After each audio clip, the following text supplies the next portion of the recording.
America, land of the diverse, where two people who look the same demographically can be surprisingly different. Sold American, Steve bought a brand new toy. Andy's the same age and income, but his car is a radically different idea. And compare attitudes toward this stuff. Money means corruption and hatred and resentment and jealousy. Money is a way of keeping score. Dave and Donna will be in church this Sunday. Anne-Marie will be in the hot tub. Jesse's got a deck to finish. Jody's looking for solitude on the bay. And Al's looking for that lucky long shot. There they go! To understand the different choices of American individuals, you have to understand their values, attitudes, and lifestyles. In an intensive study of people from all walks of life, the Vals program at SRI International has identified 9 types of Americans.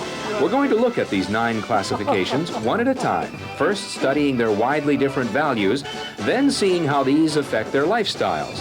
Using real-life examples, we'll see these 9 Vals types are not only useful analytic tools, they're real people. I'll be 91.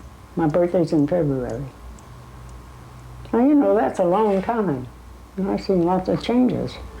Survivors are a group that feels life has passed them by.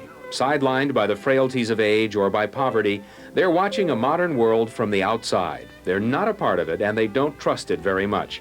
For survivors like Estelle, real life is often their past life. I'm glad I lived when I did. People were more honest, and they didn't have to have so much. This conservatism of the survivors carries over into their consumption. This is a group whose life choices were formed in an earlier era, and their shopping list includes the standbys of harder, simpler times.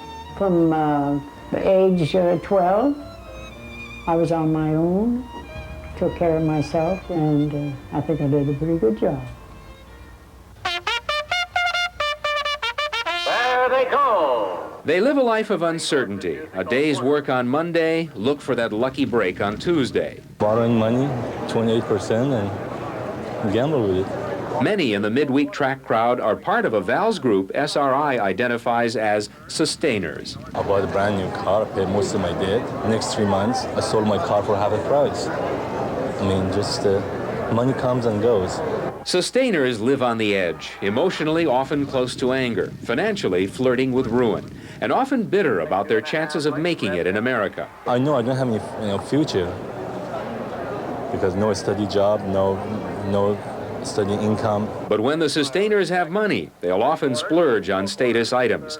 The sustainer builds a flashy self-image, from the leather look of vinyl to the barely owned big car, and the activities available in a life on the shoulder of the fast lane. I don't know how I survive. I live good, I eat good, I party once in a while, good. I go to always best restaurant if I can, and driving old car right now. I think America is the greatest place in the world to live. I don't think there's any place better other than when we die and go to heaven, if you're a Christian. A third of us are belongers, the Americans who know the rules and follow them. Belongers get a job and stick with it. I worked in a bakery 34 years. Their paths are well lit and clearly posted. Maybe I'm old-fashioned. I don't like change all that much. Belongers want stability, and they want to fit in, and this directs their buying patterns. Fords. I like Fords. I buy American. Each one of these Fords have over 100,000 miles on them. Brand loyalty is important for the whole family, and the Belonger emphasis on the home includes all the traditions, from dogs to do-it-yourself. The Belonger group is slowly shrinking, but these are still the people at home in the mainstream, because they are the mainstream, living unchanging lives on the meadow drives and mulberry circles of America. If the Lord was to tell us that He wanted us to move somewhere else, then we would move. But we feel like we're right where He wants us to be right now, and that's where we're going to stay. The emulators are a group on the move. Right now, I'm a salesman, I admit it. I mean, you know, it's a way to make a living. It's, you know, I'm not real proud of it, I admit, but it's working for me. You know, I want to run a company. I don't want to work for a company. I want to be my own boss. I want to be able to make the decisions. Emulators are a transition group who want the achiever life, but they haven't cracked the code. These are the strivers who don't yet quite fit their dreams. I go up to, you know, a place like this, I ring the doorbell, I talk to the people inside. The whole time I'm thinking to myself, what did they do? You know, where did they get their money? Emulators squeeze their budget to present a flashy exterior. It's a lifestyle that leaves enough money for only a fold-out bed at home, but a fold-down top for the public. Their possessions are their attempt to emulate the style and income of achievers. What did they do right? Do they own a building? Do they own a company? I mean, what's different between them and me? When I graduated from Columbia Law School, my main desire was to get into the business world, but not particularly as an attorney. The achievers. These are the vigorous competitors who work within the American system and win at it. Once you decide to grow, then you want to win. And winning is being optimistic. It's being confident about the future, about the present. It's feeling secure. It's being mature. And if you are all those things and always look at things as being an opportunity rather than a problem, then you are a winner and you will win. Achievers believe they've worked hard for their success and they reward themselves handsomely. Having a nice home, having enough room, having independence, having luxuries, things that I believe not the common mortal runs into every day. Being able to collect things that I like, having the space to put them and for them to be seen, be able to live a life of what I would call luxury. Achievers are well-traveled, flying often on their way to business and pleasure. They're a group that is brand conscious, buying the winners, the perceived best. These are the people living the traditional American dream. Now, that dream may be changing. At the forefront of this change are three new Vals groups we call inner directive. These are people for whom personal satisfaction is more important than status or money. They tend to be self-expressive, complex, and individualistic.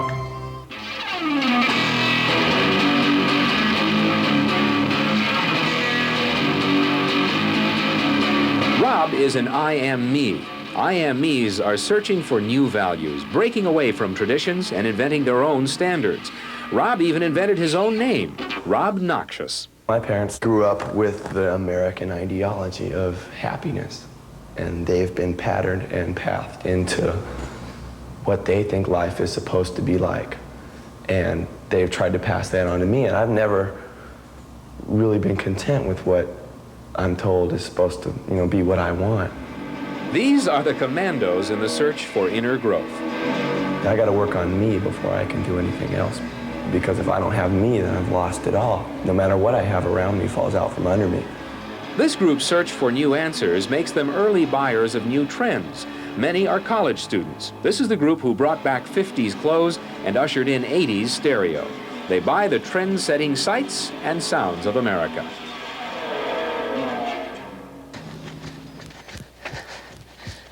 I would describe myself as a happy, energetic person that enjoys adventure, to be able to do something different instead of staying in the same humdrum lifestyle. I like a little adventure, a little excitement.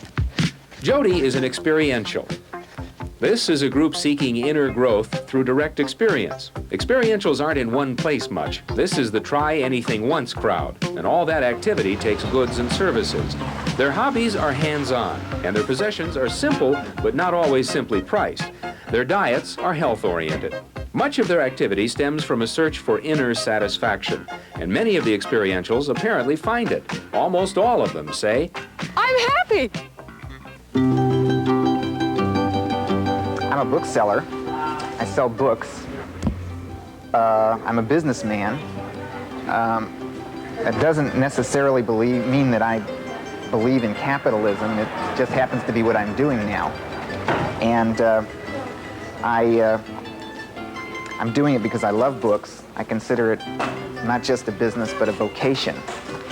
Andy is one of more than 13 million Americans we call societally conscious. This is a group that mixes financial success with a desire to change the world. People like Tom. I earn a pretty good living, so I don't feel like I'm sacrificing a whole lot, but I think there are other values in addition to making a good income which are important. And one of those is trying to do something that's socially useful and maybe makes the world a little better place. Andy recently bought a new home that shows us a lot about how societally conscious values shape consumption. They value aesthetics. They often look for classic simplicity, but with an interest in complicated electricity. They indulge in travels for the mind and travel to broaden the mind. The societally conscious are a growing group with a growing influence. At the top of the Vals typology is a group we're still learning about, the integrateds. These are the few individuals who combine the power of outer direction with the sensitivity of inner direction. I try to balance work, time with my wife, time with my children, which I really see as two separate entities, time for myself to learn, time for my spiritual worship, and time to just lay back and think. We really kind of look forward to a day when we really aren't involved in day-to-day business at all, except insofar as we're creating things. Patricia painting, me writing. These are people seeking a balance between making a living and a life. I'd like to erase some more of my ignorance. I'd like to continue to stay at peace with myself as a person. And I guess very important to me is, for as long as I'm alive, I want to feel that my work and what I involve myself in has value. What we have seen is the incredible diversity of American life. We have seen variety in views, in style, in hopes, in ideas. We have seen the drive to change and the drive to cling to the past. And we have seen that this portrait of America can be organized into 9 different lifestyles. We've met survivors, sustainers, belongers, emulators, and achievers. I am me's, experientials, societally conscious, and integrateds. But today is not eternity. Just because these people hold certain views today doesn't mean they always will. Vals is a dynamic system. On one hand, it is a system that helps us understand the enormous changes in American values and lifestyles during the last 20 years. At the same time, it is a program that helps us foresee the America of tomorrow.